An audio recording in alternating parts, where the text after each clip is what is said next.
I think he's also coming from a position of reduce the government anyway. Right. So you But don't now- need all of that money. And that's then going to be you have to identify what you want to eliminate. 'Cause Agreed. Now I'm of the impression, okay, from 2011 through the beginning of 2019, the Republicans, they took power in the 2010 elections on the Tea Party, reduce the size of government wave that took over. And they didn't do shit. Well, they got into power. Their entire campaign was about reducing the size of government. They get every lever of power in our state government. They look at things and they come up kind of, okay, not much we can cut. Like, I fail to believe that those individuals who held total control for 8 years and had every incentive to cut whatever waste they could find, that they didn't do so for some reason. Like, that was their campaign. It was what their base wanted them to do. If there was waste to be cut, I believe they would have done so in those 8 years that they could do anything they wanted. And see, that's where I guess we kind of disagree, is that I don't think they really wanted to. I think they really just kind of wanted to continue the status quo because the status quo kept them getting elected. So, I'm not saying that any of them are evil or anything. That's the reality of politics. So then if you're going to, because my position is there is no waste. And the evidence for that is we had 8 years of total governance by a party whose platform hinged on them cutting waste. So that's my evidence as to why to think I don't see any waste there. What would you identify as wasteful? Or how would you make the argument that waste currently exists other than an assumption that it exists? Well, here's an example of a position that I would cut. We have a state fire marshal. Why? I don't know. Why? I mean, we have fire officials in each county. They're the ones that should be responsible to help it for the fire stuff, Yeah. But that would be a position that I would cut. Okay. That I would want to get rid of. Now, to really fully understand all the things that I need to cut, obviously I'd have to look at the budget, which I haven't done. Okay. I fully admit that. But yeah, I'd want to look at the budget to see where other places are. Another thing I might consider cutting would be like the Health and Human Services, because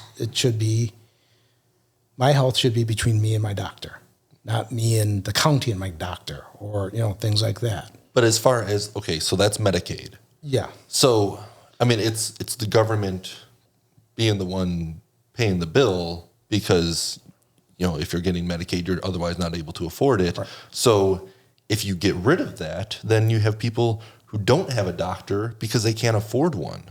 Yes, and there are a lot of people who are very charitable, and those would be places that they would be able to go to help. Now, I'm not saying that everyone is, or you would necessarily take care of the entire problem, but I would remove a lot of the government things that help people to the private charities, because I know Michiganders are very generous with their time and money. Okay, so if that's the overall concept, then is shift government services out of the government realm and onto the charitable realm. That has a lot more faith in charities than I would put on them, in that I trust that charities, have good intentions and every desire. I don't think they have the means to reach everybody equally, because that's very important, that under our governance, everybody has equal access to goods and services and in treatment under the law. But in a charity-based system, not everybody's going to have equal access to those charities, because a charity can decide who they're serving. They don't have a requirement that they're serving the entire state. Okay. Yeah, I get where you're coming from. And the problem with the government doing it is, as you kind of said, that they have to. So, and I'll use this example. I have had two uncles who since passed. One couldn't work because he had some disabilities, but wanted to. I had another uncle that could work, but refused to. I don't want to help the one that refused to work. and the government has to provide him service. Whereas a charity can say, you can work, you refuse to, we're not helping you. And that they're more likely to do stuff like that. That's why I have more faith in these charities. Yes, but then you seem to put more faith in a charity's ability to nuance, decide this person is legitimately worthy of support, this person is not. And so I would rather have it be the government providing that small safety net. And anybody in the safety net, your uncle who could in theory work but wasn't, it's not like he's going to be living some lavish lifestyle that I'm jealous of. No, it's the safety net is just for basic needs and survival, and that is necessary because the alternative of relying on charities and their ability to nuance decide, okay, this person is worthy, this one's not. If they get that wrong and somebody who should be worthy is deemed to not be, what happens to that person? There is no government safety net. The charities have turned them down. They are out of luck. And I don't think that in our society we should adopt a system that gets that outcome. And again, it's, outcome that I'm focused on and what are the means to fix that outcome. Okay, yeah. I understand where you're coming from. It's just... Oh, this is good. Oh, As someone who's has a very close family member plugged into this exact system, I'm hearing both sides. Like, I can agree with where I think your position comes from, John, in that it's looking at what we have in place and seeing how fucking broken it really is. It is. But on the other hand, what else do we have? I get both of that. Yeah. So go. And kind of to address one of your issues is that's why we have family members, And I'm not saying every family member can afford to take care of somebody, and I get that. But I just think it's a much better system because it puts the responsibility back onto the people versus taking it and then saying, you're going to do what I say or you're going to get kicked off.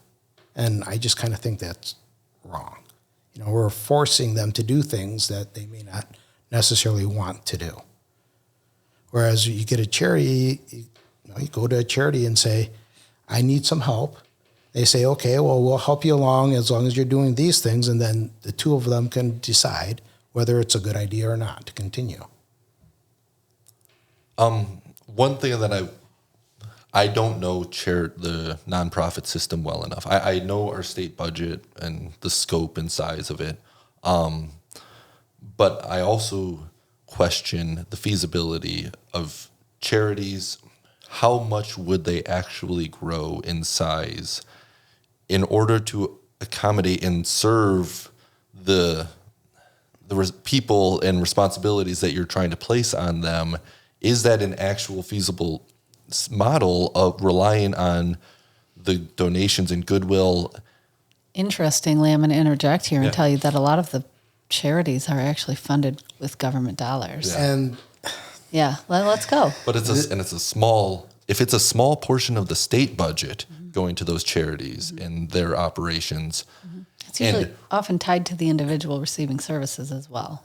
Much like the school money is attached to the student's head. Yes. And, I don't think, overnight, that's not, if I cut all the government overnight, it's not going to, all the charities aren't going to be able to, and I get that. Mm-hmm. But I think if the government cuts and cuts and cuts, as well as your tax dollars, people will be giving more and more money to these charities. I know I wish I could give more, and if I kept my income tax, well, there's 5% of my income more that I can give away. So, it kind of goes hand in hand with how much the government takes and how much we give to the charity.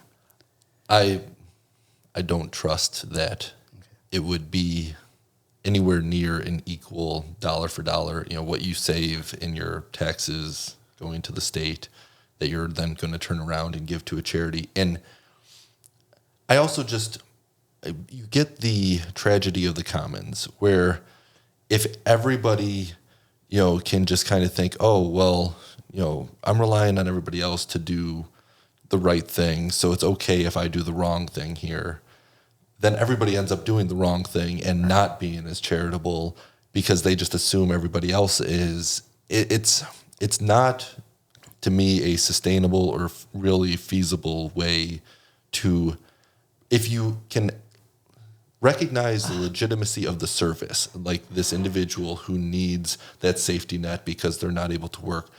As soon as it's a legitimate service, I think then it's a legitimate role for government, only because it is a more reliable way to ensure that service is provided rather than a charity basis. And I don't think the government at all is, as a whole, is reliable. They're, someone that, if I just trying to think in my head how I want to word this, but okay, so if I'm in say work for HUD, the housing projects, and I want to keep my job, I'm going to make sure I get more and more people into these public housing places. Whereas a charity is going to look for ways to get someone off their rolls, help you get their house, be more like a Habitat for Humanity type thing. Let's get you a house, get you set up, make sure that you can pay for it, get you on your feet and let you have your way. What about the people who can't get on their feet, like your one uncle who can't work? Well, then and honestly, I would have no problem having a continual lifeline for that, for him, All right. So just to address the me looking at my phone moment, I did. You fact check me? I wanted to know. We didn't know anything about. Yeah, what the hell is the fire marshal? So here's what it says on Michigan.gov, and it's a bunch of words that say nothing. The state fire marshal is the chief advocate of fire safety for Michigan citizens, the fire service, and others affected by Michigan's Fire Prevention Code and the Firefighters Training Council Act. I feel like this might be one of those things that doesn't make sense unless you're inside of that room, and then you can see the necessity for having that. Right? It very well could be. For sure. But, kind of my thinking is, at least with that particular position, is why not have a group of firefighters saying, okay, we want to listen to this guy, have him, take care of this and let them pay for it, not the state. And I personally look at those little examples as kind of just small anecdotes that, as a representative example of the mindset of a libertarian in office, though. That's what I was using. I would perceive the size of those types of anecdotes as being really small, and on each one, you'd have to hear the counter side of, okay, in the firefighting community, what value do they see in having that statewide advocate for what they do? And how much is it the salary? Is it just a small figurehead stipend? Okay, and my thinking is, if they want someone in that position, let the firefighter union pay for that, not the state. And so, I'm not necessarily getting rid of the position. I'm just shifting the burden of paying. Okay, but when it gets then to, you have small things like that, but the real money, because our budget is like $39 billion.